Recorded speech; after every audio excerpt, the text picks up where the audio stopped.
اسامہ، وہ جو حضرت علی نے کہا تھا کہ اگر حکمران کاروباری آدمی ہوگا، اگر وہ کاروبار بھی کرے گا حکمرانی بھی کرے گا، تو پھر وہ حکمرانی پر سمجھوتا کرے گا، حکمرانی پر کمپرومائز کرے گا. یہ ڈائیکاٹمی ہے کہ اگر آپ بزنس بھی کر رہے ہیں اور آپ ساتھ ساتھ حکمرانی بھی کر رہے ہیں، یہ دو چیزیں ساتھ نہیں چل سکتی. ان میں سے آپ کسی ایک چیز کا آپ کو انتخاب کرنا پڑتا ہے، یا آپ حکمرانی کر لیں یا آپ کاروبار کر لیں. نواز شریف صاحب اور ان کی پوری فیملی جو ہے، یہ تو لاہور کی، پاکستان کی بڑی کاروباری فیملیز میں سے ایک ہیں. شہباز شریف صاحب تو لاہور چیمبر آف کامرس کے پریزیڈنٹ رہ چکے ہوئے ہیں. ان کے والد میاں شریف صاحب ایک بڑے کاروباری شخصیت تھے، اس میں کوئی شک نہیں. لہٰذا جب یہ سیاست میں آئے تو پھر انہوں نے کمپرومائز کرنا شروع کر دیا سیاست کے اوپر. کاروبار پہ کمپرومائز نہیں کیا، کاروبار تو سویل کرتا گیا، کاروبار تو ایکسپینڈ کرتا گیا.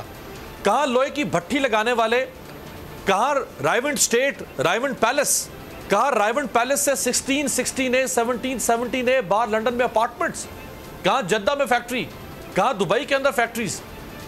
بزنس سویل کرتا گیا، اسٹیٹ پہ کمپرومائز کرتے گئے، اصولوں پر کمپرومائز کرتے گئے، حکمرانی پر کمپرومائز کرتے گئے. پھر جب آپ خود کمپرومائز کریں گے تو آپ پر اپنے ساتھ بیٹھنے والے لوگوں کو رائے راست پر نہیں رکھ سکتے ہیں. پھر وہ بھی کمپرومائز کریں گے. جب وہ کمپرومائز کریں گے اور جب پورا حکمران ٹولہ، جو پوری رولنگ ایلیٹ اگر کمپرومائز کرنا شروع کر دے گی، تو پھر یہی ہوگا کہ نزلہ جو ہے وہ ایک عام آدمی پر گرے گا. پھر ایک عام آدمی پیسے گا ریاست کے اندر، اور یہ چوس لیں گے. جو اشرافیہ ہے وہ تو چوس لے گی ریاست کو، جیسے مکھی بیٹھتی ہے کسی چیز کے اوپر اور وہ چوس لیتی ہے، جیسے شہد کی مکھی، جیسے وہ بیٹھتی ہے سورج مکھی کے پھول پر تو وہ رس چوس لیتی ہے. تو پھر سیاسی اشرافیہ جو ہوتی ہے وہ رس چوس لے گی، اور وہ جو گھاس پھوس ہے وہ بچ جائے گا عوام کے پاس، ایک عام آدمی کے پاس. اسے اس میں سے کیا ملے گا؟ اسے اس میں سے بیماریاں ملے گی، اسے اس میں سے جہالت ملے گی، اسے اس میں سے پسماندگی ملے گی، اسے اس میں سے کچرا ملے گا، کوڑا ملے گا، غلاظت ملے گی. اور وہی ہم نے دیکھا.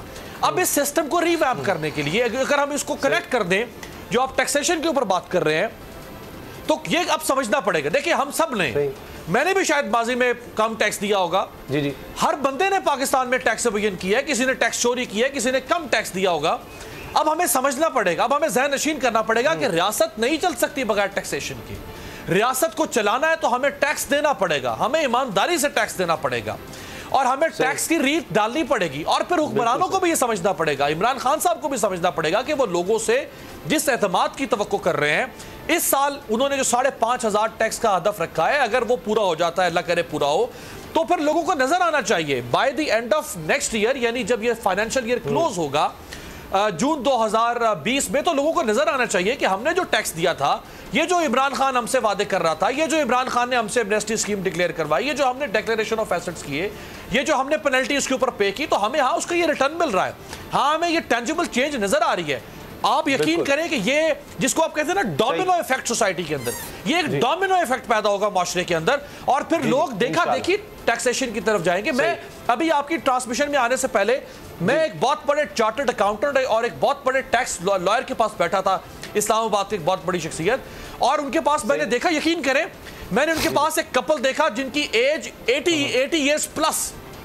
تو مجھے ٹیکس لائر نے جو اٹھے، انہوں نے کہا کہ دیکھیں اس وقت یہ جو کل عمران خان صاحب نے لوگوں کے ساتھ گفتگو بھی کی ایک چینل کے اوپر، تو وہ ٹیکس لائر نے کہا کہ ہم نے کبھی بھی اپنی زندگی میں 80 سال کے بوڑھے کپل کو نہیں دیکھا اپنے دفتر میں آتے ہوئے. یہ لوگ آ رہے ہیں، اب لوگ کہہ رہے ہیں کہ ہاں ہم نے اپنے ایسٹس کو ڈکلیئر کرنا ہے، ہاں ہمیں بتائیں کہ ہم کیسے کریں، ہم کیسے ایمنسٹی لیں، ہم کیسے ایسٹس کو لیگلائز کریں. لوگ چاہتے ہیں، لوگ کچھ نادانستہ طور پر نہیں کر پا رہے تھے، کچھ دانستہ طور، اب دونوں چاہتے ہیں. اب ریاست کا کام ہے کہ ان کی آرم ٹویسٹنگ نہ کرے، ان کا بازو نہ مروڑے، ان کے اوپر تھپکی دے، پیار سے ان کو لائے، ٹیکس نیٹ میں لے کر آئے. 2-3 سال لگیں گے، آپ کی اکانومی جو انڈاکیومنٹڈ ہے وہ ڈاکیومنٹڈ ہوگی، اور پھر اس کے ذریعے سے آپ کے ہاں ٹیکسیشن جو ہے وہ چلے گی. لیکن یہ کنڈیشنل ہے حکومت کی گورننس کے ساتھ. بہرحال آپ ڈنڈا مار کے ایک دفعہ ان سے یہ کروا لیں گے، لیکن اگر آپ چاہتے ہیں کہ لوگ باقاعدگی سے ٹیکس دیں، اس کے لیے آپ کو ڈیلیور کرنا پڑے گا.